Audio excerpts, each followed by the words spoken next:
Epics news India के विशेष कार्यक्रम भाग्य कनेक्शन में आपके साथ मैं हूं ऐश्वर्या। ज्योतिष शास्त्र की प्रमाणिक परिभाषा वेदों में है। उसके अनुसार ग्रहों और समय का ज्ञान कराने वाले विज्ञान को ज्योतिष अर्थात ज्योति प्रदान करने वाला विज्ञान कहते हैं। ज्योतिष शास्त्र से संसार का ज्ञान, जीवन मरण के रहस्य और जीवन के सुख दुख के संबंध में ज्योति दिखाई दे, वही ज्योतिष शास्त्र है। और आपके लिए हमने अपनी इस विशेष प्रस्तुति में शामिल किया है भाग्य से जुड़े सभी पहलुओं को। हम अपने इस कार्यक्रम में आपके लिए पंचांग और राशिफल तो लाते ही हैं, साथ ही करते हैं धर्मशास्त्र पर भी चर्चा। और हमेशा की तरह आज भी भाग्य कनेक्शन में हमारे साथ मौजूद हैं देश के जाने माने ज्योतिषाचार्य विद्यावारिधि आचार्य श्री दीनदयाल मणि त्रिपाठी जी। आचार्य जी, आपका बहुत बहुत स्वागत हमारे इस विशेष कार्यक्रम में। तो आइए शुरू करते हैं अपना एक खास कार्यक्रम भाग्य कनेक्शन। सबसे पहले बात करेंगे कि कौन सा मुहूर्त शुभ है, कौन सा अशुभ, क्या कुछ कहती है ग्रहों की चालें। आचार्य जी से जानेंगे आज यानी कि शनिवार के पंचांग के बारे में। आचार्य जी, आज का पंचांग।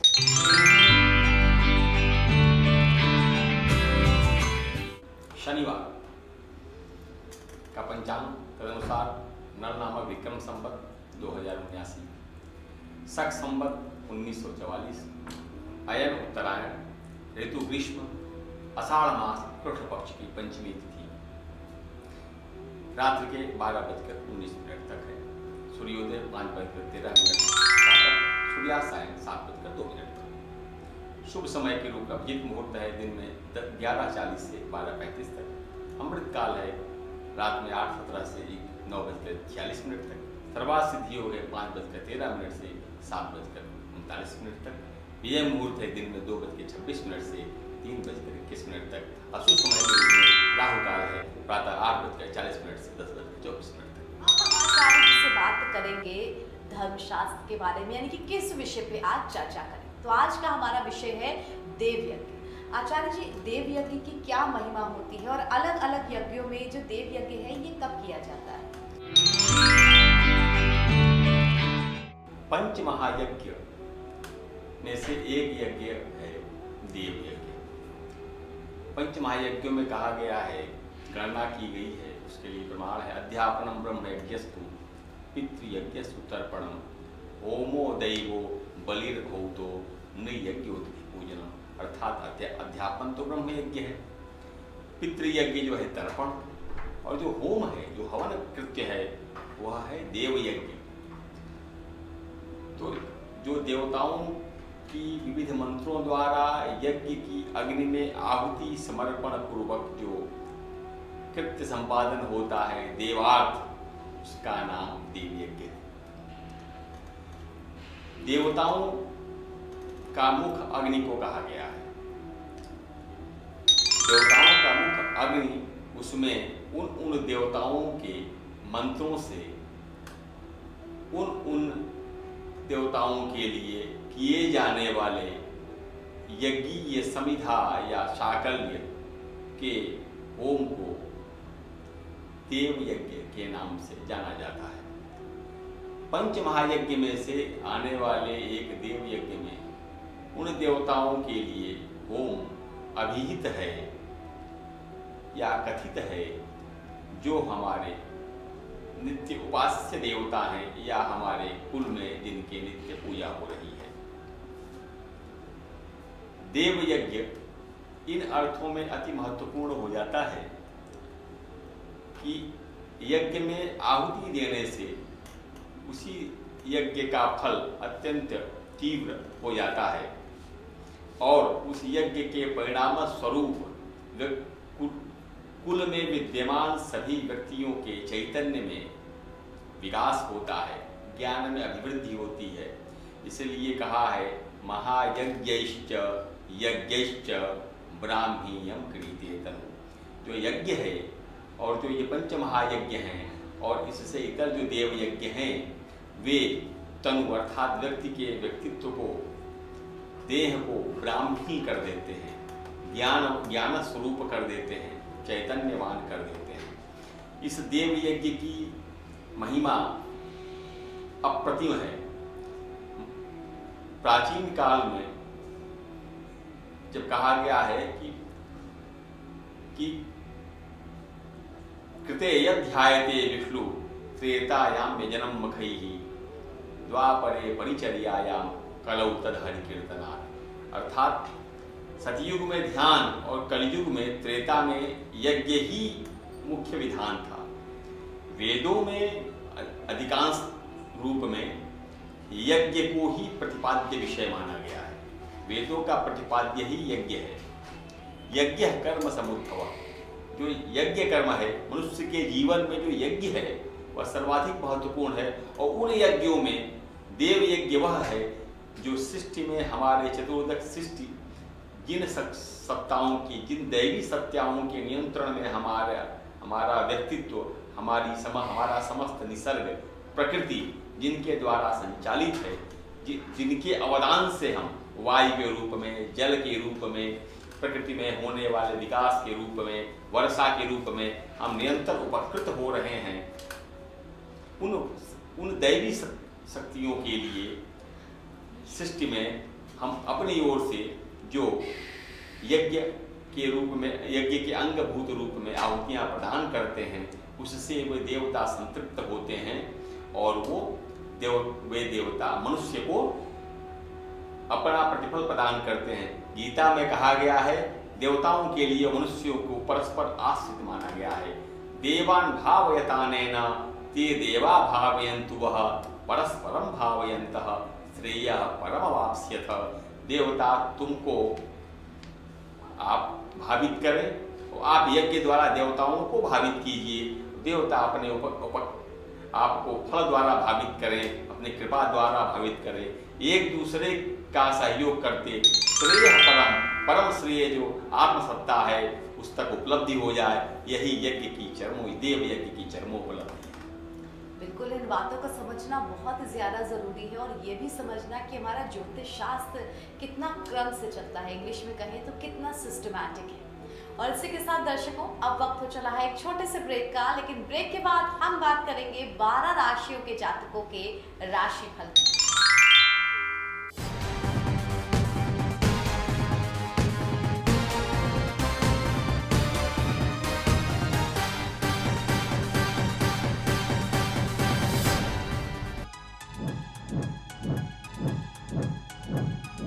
क्या हो मसला जुर्म का, खेल जगत के शॉट्स हो, क्या हो सिल्वर स्क्रीन की गॉसिप, कराएंगे रूबरू सबके साथ। जल्द आ रहा है एपेक्स न्यूज सिर्फ सच के साथ। खबरों के ढेर से सही खबर चुनेंगे, मानवता को कराहने से रोकेंगे, मजलूमों के सपनों को पिरोएंगे, खिसकते परिवारों में खुशियां लाएंगे, बदलते समाज को खुशियों से रंगने एपेक्स न्यूज इंडिया सिर्फ सच के साथ।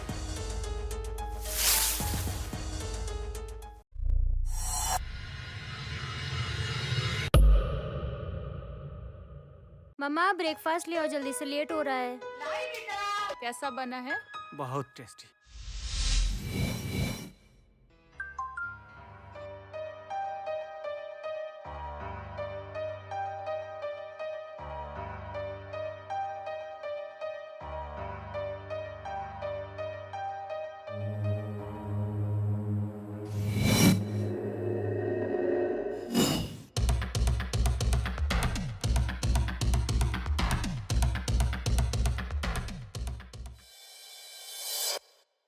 आज रात 9 बजे के बाद। ठीक है, डन।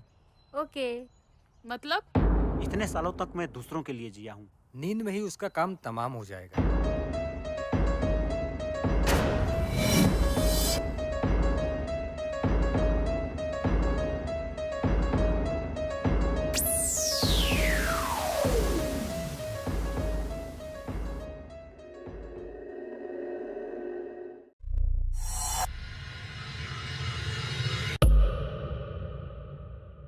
कितने ऑफिसर आए और गए और केस वही के वही। अंत में बचे कौन? मैं और तुम सुन रहे हो ना? हम जहाँ जा रहे हो उधर कोई ब्यूटी कॉन्टेस्ट नहीं चल रहा है।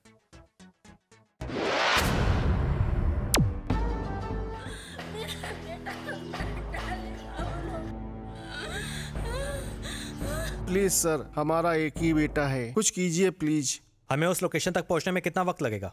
Sir hardly half hour. Let's go. Sir please यहाँ से चलते हैं, 4:10 हो चुका है सर, और अगर जंगल के अंदर जाएंगे तो कोई भी नहीं बचेगा सर। मैं पूछ नहीं रहा हूँ, ऑर्डर दे रहा हूँ।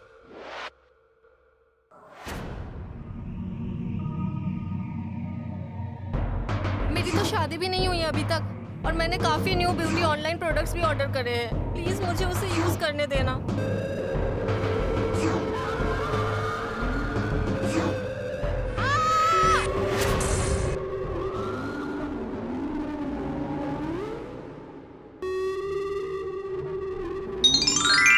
ब्रेक के बाद एक बार फिर से आप सभी का स्वागत है भाग्य कनेक्शन हमारी विशेष प्रस्तुति में। आचार्य जी हमारे साथ हैं और अब बारी आ चुकी है राशिफल की। तो शुरुआत की 4 राशियां आचार्य जी, मेष, वृष, मिथुन और कर्क, इन जातकों का आज का राशिफल क्या कहता है? सबसे पहले बात करते हैं मेष राशि की।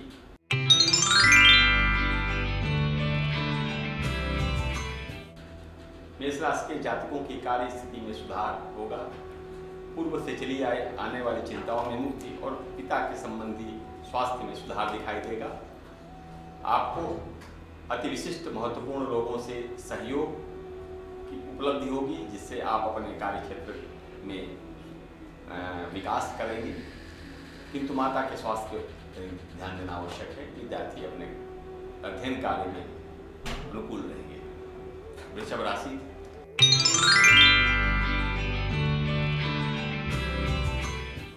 वृषभ राशि के जातकों के लिए यह दिन शुभ है। आशा से अधिक धन की उपलब्धि की संभावना है। भाग्य निरंतर साथ देगा। आप अपने जीवन साथी से संबंध प्रभावित कर सकते हैं, इसलिए सावधान रहें, अन्यथा भविष्य में कटुता की वृद्धि होने की संभावना है। मिथुन राशि,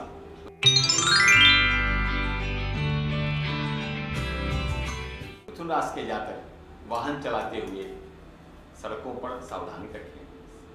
चोट चपेट दुर्घटना से सावधान रहें। आज का दिन अर्थ निवेश के लिए शुभ नहीं है। अपने जीवन साथी से तालमेल बनाएं। अनावश्यक तनाव से बचें। आज अनावश्यक वाद विवाद की संभावना है और किसी अशुभ समाचार मिलने की सूचना से निराशा हो सकती है। कर्क राशि,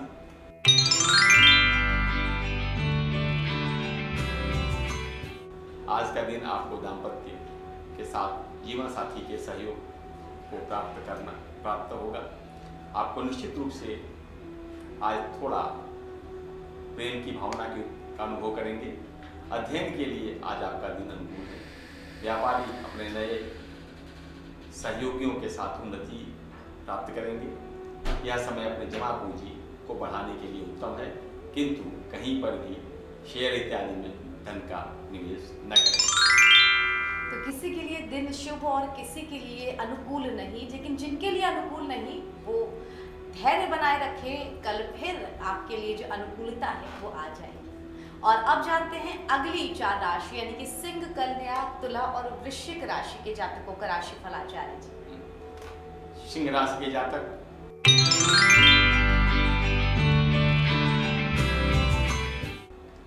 के लिए आज का दिन अध्ययन के क्षेत्र में सफलता के लिए अनुकूल है। नौकरी पेशा लोग जो हैं वे अपने कार्य को आत्मविश्वास के साथ करेंगे। आपका स्वास्थ्य अच्छा रहेगा। आपका मन प्रसन्नता व उत्साह से युक्त रहेगा। पारिवारिक सामाजिक उत्सव में भाग लेने के अवसर हैं। व्यापारियों के लिए उन्नति हेतु किसी व्यापारिक लंबी यात्रा का अवसर उपलब्ध होगा। कन्या राशि,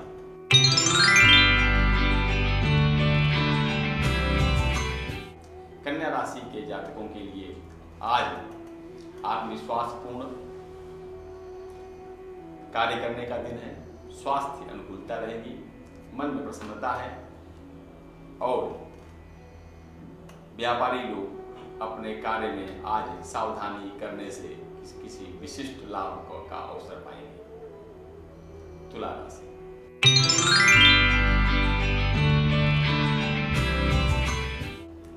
तुला राशि के जातक आज अपने तनाव और समस्याओं से मुक्ति पाएंगे।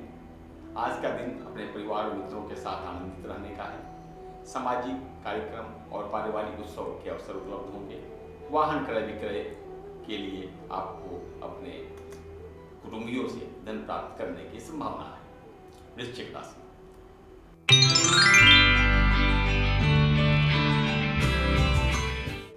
वृश्चिक राशि के जातक आज कुछ श्रांत और क्लांत अर्थात थके और आलस्य का शिकार रहेंगे। आत्मविश्वास की वृद्धि होगी, लेकिन वे कठोर निर्णय आपके द्वारा यदि कोई किया जाता है तो उससे आपके श्रम की अधिकता का अवसर आएगा। आपको कठिन श्रम से ही धन की प्राप्ति होगी। जीवन साथी से संबंधों के मधुर होने की संभावना है। बिल्कुल, कठिन श्रम से ही जो धन है उसकी प्राप्ति होती है। परिश्रम बहुत जरूरी है, उससे बिल्कुल ना भागे। और इसी के साथ हम यहाँ रुक रहे हैं दर्शकों भाग्य कनेक्शन में एक छोटे से ब्रेक के लिए, लेकिन ब्रेक के बाद अंतिम 4 राशियों का राशिफल हम आपको बताएंगे। खबरों के ढेर से सही खबर चुनेंगे, मानवता को कराहने से रोकेंगे, मजलूमों के सपनों को पिरोएंगे,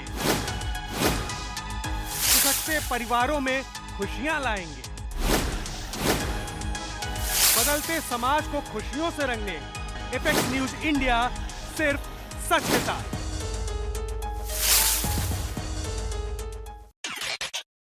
hello sir, your card has been blocked.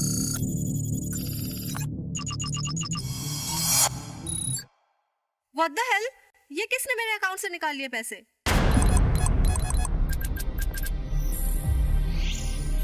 एक रात का क्या रेट लेती हो? वो सुसाइड नहीं कर सकती, ये मर्डर है।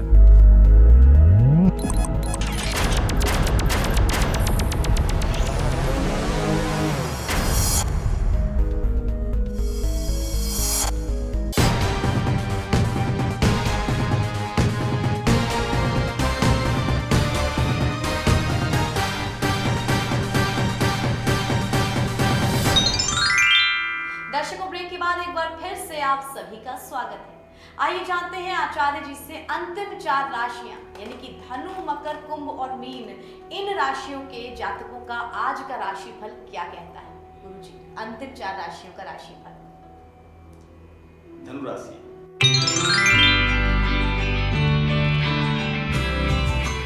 धनु राशि के जातक आज उत्साह से असाधारण कार्यों को करने का प्रयास करेंगे। छोटी मोटी यात्राओं का अवसर आएगा। आर्थिक स्थिति सामान्य रहेगी, किंतु स्वास्थ्य के प्रति सावधानी आवश्यक है।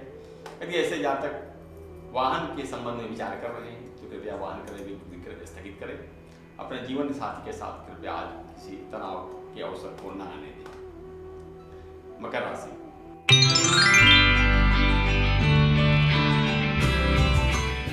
आज सप्ताह का सर्वश्रेष्ठ दिन है मकर राशि के जातकों के लिए। आज मान सम्मान के प्राप्ति का अवसर उपलब्ध होगा।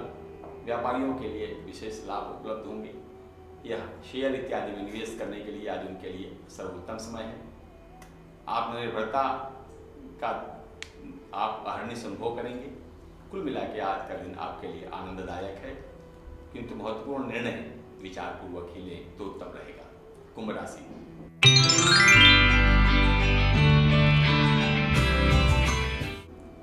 कुंभ राशि के जातकों का व्यय उनकी आय से अधिक रहेगा। अनावश्यक व्यय से बचना चाहिए, अन्यथा उनको दिन में आर्थिक संकट का अनुभव करना पड़ सकता है। अनुजों और भगिनियों से आपको आर्थिक व्यय अनावश्यक हो सकता है। दाम्पत्य में कटुता के अवसर हैं, इससे बचने का प्रयास करें। स्वयं पर नियंत्रण रखें। व्यर्थ अनावश्यक वाद विवाद चिंता का कारण हो सकता है। मीन राशि,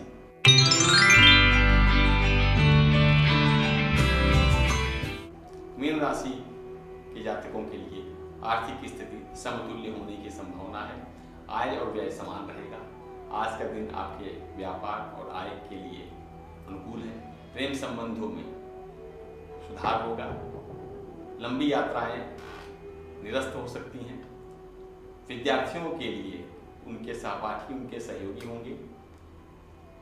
कोई भूमि भवन या प्रॉपर्टी संबंधी यदि कोई योजना आपकी है तो कृपया इसे स्थगित रखें। अभी यह आपके लिए समय अनुकूल नहीं है। बिल्कुल, थोड़े समय के लिए स्थगित करें, समय अनुकूल जरूर आएगा। और इसी के साथ हम बढ़ते हैं अपने अंतिम पड़ाव के लिए। लेकिन गुरुजी उससे पहले आज शनिवार है और शनिवार को लेकर के बहुत तरह की भ्रांतियां लोगों के मन में हैं। तो कुछ हम चाहेंगे आप वो भ्रांतियां हमारे दर्शकों की दूर करें और किस तरह से शनिवार का आप छोटा सा लघु पूजा पाठ या विधि विधान है वो बताएं। एक तो भ्रांति यह है कि पूरा देश एक दूसरे को लोहा पहना रहा है। लौह धारण का लौह जो है वह मैं अपने बाल्यावस्था से देखता हूँ, लोहे का आसन, लोहे का पात्र, लोहे की सेन कि यह किसी वस्तु को संभ्रांत लोगों को नहीं दी जाती थी। कई लोग घोड़ों के पैरों के नीचे लगे हुए नाल से मुद्रिका बना के हाथ में धारण करते हैं और भोजन करते हैं, शनि का प्रतीक मान करके। लोहा पूरा देश, विडंबना यह है कि जगत के ज्योतिषी भी एक दूसरे को, पूरे देश एक दूसरे को लोहा पहना रहा है। लौह धारण करने वाले का विकास अत्यंत शिथिल हो जाता है। लोहा अयस अत्यंत अशुभ माना गया है। देव कर्म और पितर कर्म में भी लोहा निषिद्ध है। मात्र एक विशिष्ट कर्म में लोहा शनि की उपासना के काल में लौह वस्तुओं का, लौह पात्रों के छायादान का प्रयोग है। इधर एक ऐसा आंदोलन हुआ है मीडिया के प्रचार इत्यादि के बाद अनेक लोगों द्वारा कि इतस्ततः सर्वत्र शनि के मंदिर बन रहे हैं, जबकि विग्रह शनि की दृष्टि में आने वाले भगवान मृत्युंजय महादेव के पुत्र गणपति का शिरच्छेदन हो गया था। यह शनि की दृष्टि से समस्त जगत शनि की दृष्टि में आने के लिए आतुर हो गया है। शनि स्वयं अपनी दृष्टि को नीचे रखते हैं और वक्र दृष्टि से देखते हैं। ज्योतिर्विद कुंडली में तीसरे और 10वें दृष्टि उनकी होती है, मुख्य दृष्टि के अलावा वक्र दृष्टि से देखते हैं। क्रूर दृष्टि का अधिपति है, क्रूर दृष्टि का श्राप है। तो शनि को प्रतीकोपासना के रूप में पूजा करना उत्तम है। शनि की शांति के लिए उनका यंत्र धारण करना उत्तम है। उनकी शनि के लिए समर्पित की गई वस्तुओं अर्थात वनौषधियों के चूर्ण से क्वाथ बना के उसका स्नान करना शनि के कुफल को कम करने में अत्यंत सहयोगी होता है। शनि के लाभ के लिए, सद्य लाभ के लिए कृष्ण वस्तुओं का दान में लौह दान कर सकते हैं। और काली गाय, काला नेपाल कंबल, कृष्णान, काले अन्न, यह सब सद्य दान करने से शनि के प्रकोप में सद्य शांति मिलती है। इसके अतिरिक्त शनिवार को अश्वत्थ वृक्ष का संस्पर्श करने के बाद दशरथ कृत शनि स्तोत्र का पाठ करने से कुंडली में या जो गोचर से दैनिक दिनचर्या, जो वर्तमान काल में जो ग्रहों का साढ़े साथी ढैया इत्यादि का प्रभाव है, वह भी अत्यंत शीघ्र ही शमित हो जाता है और शनि के प्रकोप से शांति मिलती है। मेरी प्रार्थना है दर्शकों से कि कृपया जो घोड़े के पैर में लगता है उसको हाथ में लगा के देव पूजन न करें। कृपया लौह धारण न करें, रत्न धारण करें, उपरत्न धारण कर लें। लौह धारण करना अब तक मैंने अनिष्टकारी देखा। किंचित हो सकता है अनुकूलता, लेकिन जितनी अनुकूलता होती है उससे अधिक प्रतिकूलता का अनुभव मैंने व्यवहार में देखा है। बिल्कुल, बहुत धन्यवाद गुरुजी। हम बिल्कुल चाहते हैं अपने दर्शकों तक वो जानकारियां पहुंचाएं जो सही हैं और जो भ्रांतियां हैं उनको दूर करें। और आज के इस विशेष एपिसोड के लिए आपको बहुत बहुत धन्यवाद। और दर्शकों, इसी के साथ हमारे इस खास कार्यक्रम से हमें दीजिए इजाजत। कल फिर होगी आपसे मुलाकात नए एपिसोड पे भाग्य कनेक्शन से। तब तक के लिए नमस्कार।